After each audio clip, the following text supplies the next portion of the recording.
ಗುರುಪೌರ್ಣಮಿ ಅಂಗವಾಗಿ ಶಿರಾ ತಾಲೂಕಿನ ಪಟ್ಟನಾಯಕನಹಳ್ಳಿ ಶ್ರೀ ಗುರುಗುಂಡ ಬ್ರಹ್ಮೇಶ್ವರ ಸ್ವಾಮಿ ಮಠದ ಸ್ಫಟಿಕಾಪುರಿ ಮಹಾಸಂಸ್ಥಾನ ಮಠದ ಪೀಠಾಧ್ಯಕ್ಷರಾದ ಶ್ರೀ ನಂಜಾವಧೂತ ಸ್ವಾಮೀಜಿಗಳಿಗೆ ಭಕ್ತ ಸಮೂಹದಿಂದ ಗುರು ನಮನ ನಡೆಯಿತು. ಶ್ರೀಮಠದ ತಮ್ಮಣ್ಣ ಸಮಾಜ ಸೇವಕ ತಡಕಲೂರು ಕಿರಣ್ ಗೌಡ, ತಾಲೂಕು ಪಂಚಾಯಿತಿ ಮಾಜಿ ಸದಸ್ಯ ಕೆಎಂ ಶ್ರೀನಿವಾಸ್, ಭುವನಹಳ್ಳಿ ಪ್ರಾಥಮಿಕ ಕೃಷಿ ಪತ್ತಿನ ಸಹಕಾರಿ ಸಂಘದ ಅಧ್ಯಕ್ಷ ನರೇಶ್ ಗೌಡ, ಮುಖಂಡರಾದ ಮಾನಂಗಿ ರಾಮು, ಆರ್ಕೆ ಮಾರುತಿ, ಮಂಜುನಾಥ್, ಕೆಂಚಪ್ಪ, ಡೈರಿ ರಂಗನಾಥ್, ನಾಗೇಶ್ ಸೇರಿದಂತೆ ಹಲವಾರು ಭಕ್ತರು ಉಪಸ್ಥಿತರಿದ್ದು, ಗುರು ಪೌರ್ಣಮಿಯ ಅಂಗವಾಗಿ ಸ್ಫಟಿಕಾಪುರಿ ಶ್ರೀ ನಂಜಾವಧೂತ ಸ್ವಾಮೀಜಿಗಳಿಗೆ ಭಕ್ತರು ವಿಶೇಷ ರೀತಿಯಲ್ಲಿ ಗುರುನಮನ ಸಲ್ಲಿಸಿದರು.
ಹಾಗೇನೆ ಅರಿವೇ ಗುರು, ತನ್ನನ್ನು ತಾನು ಅರಿತು ಬಿಟ್ರೆ ಮುಗಿದೋಯ್ತು, ಅವನೇ ದೇವರಾಗಿಬಿಡ್ತಾನೆ.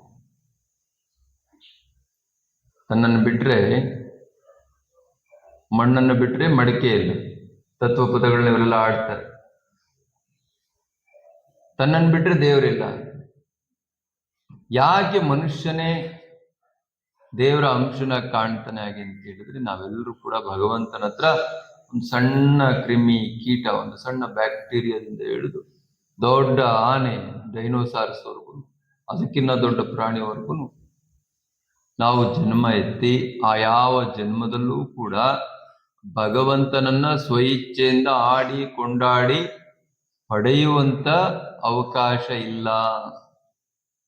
ಅದರಿಂದ ಇವೆಲ್ಲ ಸೇರ್ಕೊಂಡು ಭಗವಂತನ ಹತ್ರ ಹೋಗ್ತವೆ. ಏನಂತ ಕೇಳ್ತಾರವರು, ಅಪ್ಪ ನಿನ್ನ ಅನುದಿನ ಅನುಕ್ಷಣ ನಾನು ಹೊಗಳ್ತಾ ಇರ್ಬೇಕು, ಆಡ್ತಾ ಇರ್ಬೇಕು, ಕೃತಜ್ಞತೆ ಸಲ್ಲಿಸ್ತಾ ಇರ್ಬೇಕು, ಎಲ್ಲೆಲ್ಲೂ ನಿನ್ನನ್ನೇ ನೋಡಬೇಕು, ಭಗವಂತನನ್ನೇ ಕಾಣ್ಬೇಕು ಅಂತ ಒಂದು ಇಚ್ಛಾಶಕ್ತಿ ಉಳ್ಳಂತ ಪರಮ ಪಾವನವಾದ ಜನ್ಮವನ್ನ ನೀನು ನನಗೆ ದಯಪಾಲಿಸಬೇಕು.